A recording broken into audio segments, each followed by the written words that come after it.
Hi, welcome back to my channel. In today's book review, we are going to talk about Karen Rose's Quarter to Midnight. Now, the way, if you look her books up, it tells you the romantic suspense, how many romantic suspenses she wrote, and where this book lies in the series.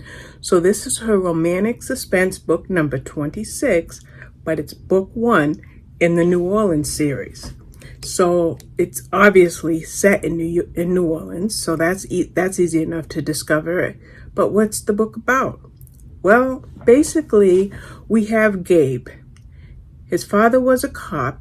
In fact, his father, as harrowing as being a cop was good at his job, and that's what he wanted Gabe to do. But Gabe didn't want that. He didn't like the toll that his father, being a cop, took on him. So he went into another direction. He went to culinary school and he became a chef. Now he's an up-and-coming chef wanting bigger and better things. Well, his dad dies and the police rule it as a suicide. But he doesn't believe it's a suicide. He thinks it's something more. And in all actuality, he's right. It is something more, and it had to do with something that his father was doing or researching that probably, most likely, led to his death. So in order to try to get to the bottom of this, Gabe goes to his father's his father's best friend, Burke. Burke is a PI with his own agency, and so Burke assigns one of his PIs to work with Gabe to find out what happened to his father. Her name is Molly Sutton, and she is a strong, very, very strong woman, strong character, and her strength comes in partially because she's a former Marine, but she had taken a different direction. I wanted to put that differently, but I can't put it any differently, so that's why I paused. So now we have Gabe again, right? Now, his father had retired at this point. He wasn't even a cop at this time. So what was he involved in that Gabe is sure that he was killed? Now, the thing about Karen Rose's books, at least as far as I've read, is they're all romantic suspenses. So while you have the suspense with the grittiness and the darkness and the danger and the intensity and the pacing, you also have a romance blooming over here between our two protagonists. The thing about this book and that romance that was brewing, this book takes place over 7 days, 1 week. That plays into how intense the book was. And it also did something else.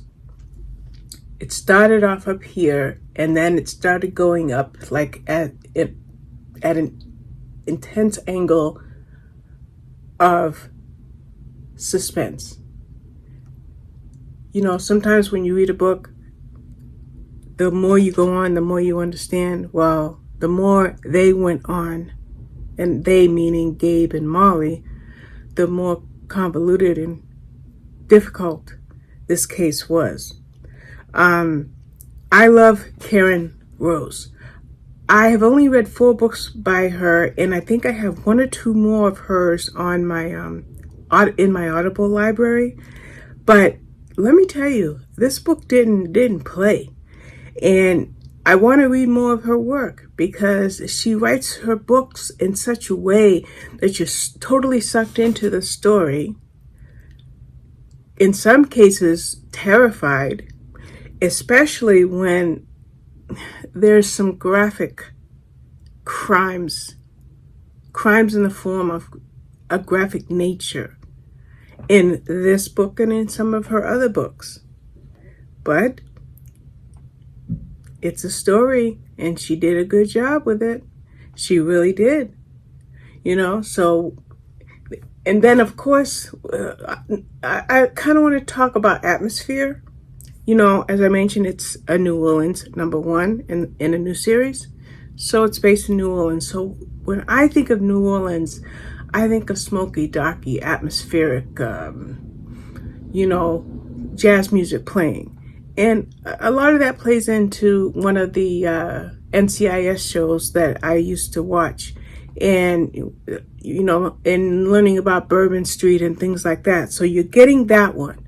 You're getting that in this book, and then you're pulled into the case because we know right from the outset Gabe's father, Rocky Ebert, was killed. And then here comes the PIs. And the thing about this book is Gabe is a chef, but he was with Molly every step of the way in this investigation. In fact, he played such a role that he could have very easily have become a cop. He was so talented. And that's about all I'm going to say, because I don't want to give you any spoilers, but what a good book. And it had some underlying themes, like greed, corruption, we'll just leave it at that. But we also see love and connection, and a couple that recognized their chemistry and where that chemistry went, all while never losing sight of that thrilling story that was being told. Now, if you like long books, if you like door stoppers or tomes, you've come to the right place, because Quarter to Midnight is 608 pages. I got this as a digital ARC, but we're going to check Audible. My guess is it's probably a 17-hour. That's my guess. Let's look it up. Quarter to Midnight. Oh, I typed in her name instead of the title. Let's try that again. Quarter to Midnight is, my guess is 17 hours, right? No, it's 21 hours and 41 minutes. So if you are an Audible member, this would be the place to get your book. Okay. Now, of course, you can check your libraries and you can get it on Amazon as a paperback or as a hardcover. But wow, 21 hours and 41 minutes. That's pretty funny. All right, so that's it. That is Quarter to Midnight by Karen Rose. Thank you for watching. Bye.